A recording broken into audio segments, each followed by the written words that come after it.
Hey guys, this is Tauna, and today we're talking about 10, well actually 11 new cards from the Fallout set that I think we're going to see a bit of.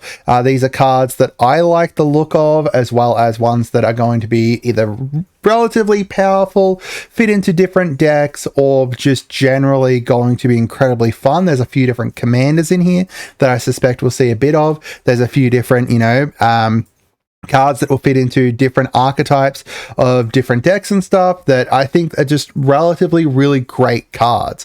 I just wanted to kind of, go through a few different ones that I think that potentially you might want to pick up singles for decks, not necessarily, buy the whole deck for it or anything like that, but picking up singles is definitely a good idea. So the first one here is the Nua Vending Machine, which is bonkers. All you need to do is pay 1 and tap it to create a food token, and then whenever you sack a food, you create a treasure token.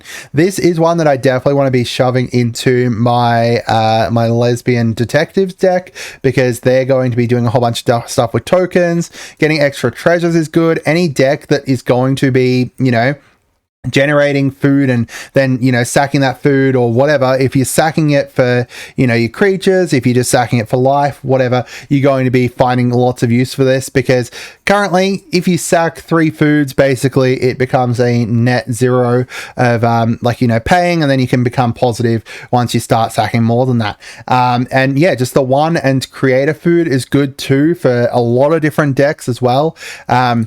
You're going to find a lot of different uses for this throughout a whole bunch of different decks. The next one here is Preston Garvey. So he currently, I've put him on here because I think that he's just a really awesome commander.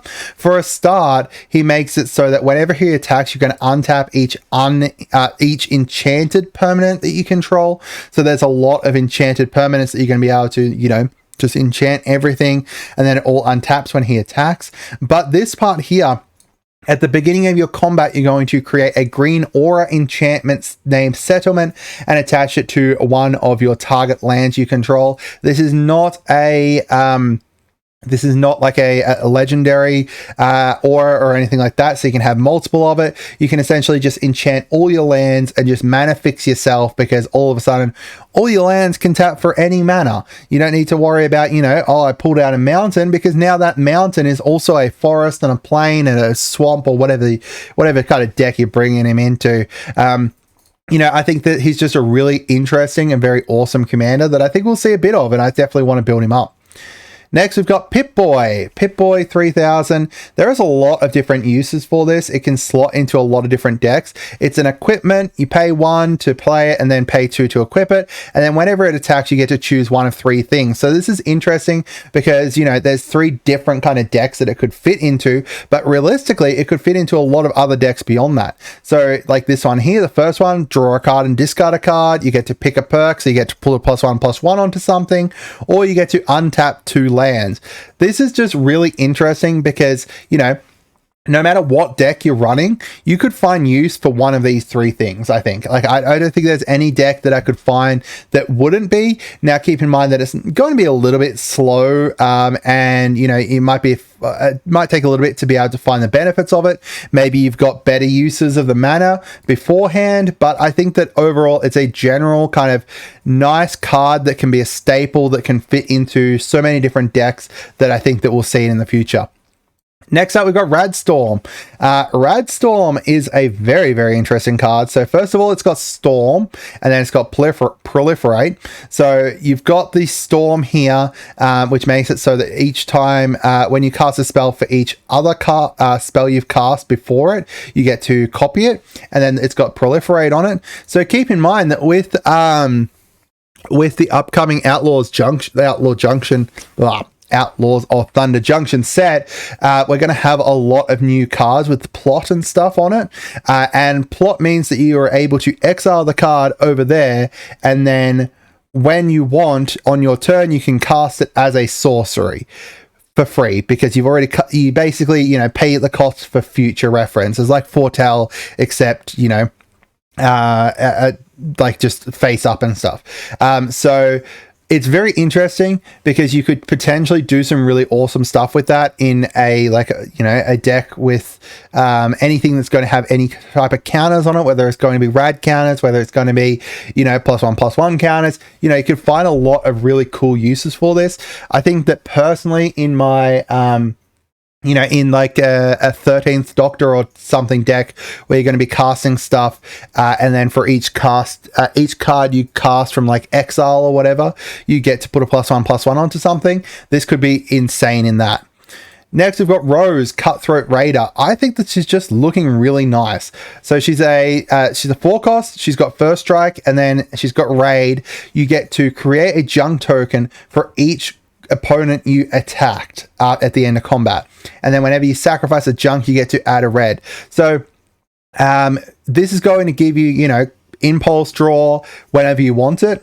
It doesn't whenever you want it as a sorcery, so on your turn, and then also whenever you do this and sack these, you're then going to create a red mana, so that way you're going to be able to have at least one red mana for whatever you're playing.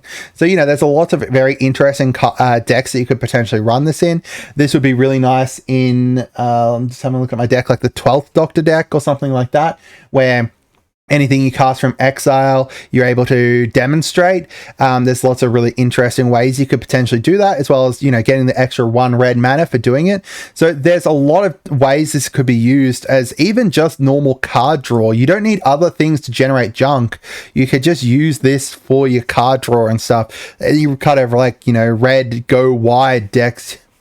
You could potentially find a lot of use for this. We've got Mr. House. Mr. House is quickly became a favorite of a lot of people after they saw what he does. A lot of people have been looking at him as like a rolling, rolling D20s, because you can cheat out stuff with D20s there, or doing stuff like just building him as a treasure deck or something like that. There's lots of interesting ways you can potentially build him. I suspect that we'll see a fair bit of him. He's not exactly the most expensive card either, 98 cents at the moment for his base one. Once you get up to the other ones, then you got a bit more money there, but I think that it's a decent kind of card, and I think that we'll see a bit of him as a commander, most likely. He's not going to fit too much into the 99 of very many decks, unless you've got I guess he could fit into potentially like a Mardu treasure deck, but personally I just think that he's better as a commander and really awesome as a commander. We've got Codsworth, Handy Helper. Into any deck that's going to be running auras and equipment, I think that he's going to be good. He's going to give your commanders ward, just base for existing. He's going to be able to add 2 white to be able to spend them onto auras and equipment, and then you can also tap him to attach a target aura or equipment you control to target creature you control, so you can rearrange your auras and stuff. Now keep in mind you can only do that as a sorcery, and you're only doing it with one of them. We'll talk about one later on that is way better for this, but overall I think that it's a good kind of little helpful hander, wow, handy helper. To be able to do anything with auras and equipment as a deck. Just also just like the ward 2 on all your commanders is really nice too. We got Mutational Advantage here, giving all of your permanents with counters hexproof and indestructible, and prevent all damage that will be dealt to them, and then also proliferate. This is crazy for 3 cost. This is crazy for 1 colorless, 1 blue, 1 green. You're going to be able to, it's kind of like it's like a heroic intervention. But if we look up heroic intervention, so if we compare it to like a heroic intervention here, this is giving all the permanents you control hexproof and indestructible. It's costing 2. So you're paying 1 extra blue to add in the proliferate, as well as preventing the damage that would be dealt. So that's, to me, very interesting. I think, proliferate for 1 blue is worth it. If you're running anything, Simic with counters in it, I think this is going to be a good card to be able to kind of run in that. Even if you're going to run it alongside a heroic intervention as well, it's just an additional heroic intervention. And we know how much, heroic interventions up here at 1052, 1252, 51. Like it's a pretty expensive card, despite the fact that it's been reprinted a whole bunch. So it's really interesting to kind of see it, you know, reprinted again, but with a slight change. So I think this card's going to go really well in a lot of decks. We've got the Master Transcendent, another one that I think is going to be a good commander that a lot of people will kind of check out. You're able to tap him and then take a card that was milled this turn, like a creature that was milled this turn, put it onto the battlefield. So you could do a lot of different things with like untapping him to be able to do it. You can also tap him at any time. So it's on an opponent's turn, you can tap him. Or if you add it with like something like Intruder Alarm, where you know, you get to untap him every time a creature comes out. Then you could just, every time a creature is milled, you just tap, steal it, untap, tap, steal it, untap. You could just like keep doing it. And you could get this huge board of these mutants out that you could just do some really awesome stuff with. Silver Shroud costume here. This one's very interesting to me. It's got flash, and then whenever it enters the battlefield, attach it to a creature you control, and that creature gains Shroud until end of turn. So that's really interesting because one, you can equip it for free. You can equip it at, you know, instant speed at flash. It can't be blocked, which is a nice kind of bonus there, but making it so that, you know, it's kind of like a quick protection onto one thing. Obviously, you know, they only gain that protection for one turn and stuff, but you know, making it so that it can't be blocked in the future, this would be really cool. I'm potentially going to put this into my Marika deck because I think it'd be really interesting to see it in the Marika deck, but we'll see. Although realistically Marika wants to be blocked, so probably not there. Where maybe Madame Vastra. Madame Vastra could go well with that, although put it onto Jenny Flint probably. And then finally, we've got the inventory management. This one I think is going to be crazy. Boros, so just red, white, and then it makes it so that you can rearrange all your auras and equipment. For each aura and equipment you control, you can attach it to a creature you control. So you get to rearrange them all. It's also got split second. So as soon as you add it in, then, you know, no one can cast spells or activate abilities afterwards, which is really nice. You know, there's lots of really cool ways that you can potentially use this. So like, you know, if something's been targeted, rearrange all the stuff away from it. Or if something's been targeted, rearrange stuff onto it to save it. You know, there's lots of interesting ways you could potentially use this that I could see it easily becoming a staple in any Boros, like, you know, equipment or aura deck.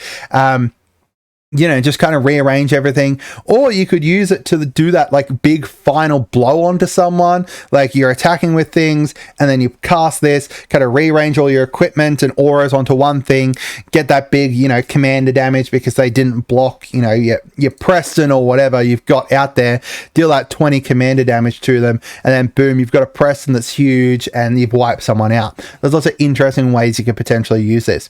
But that's it for today, guys. Let me know what cards from the Fallout set that you guys are interested in. I hope you guys had a wonderful day, and goodbye.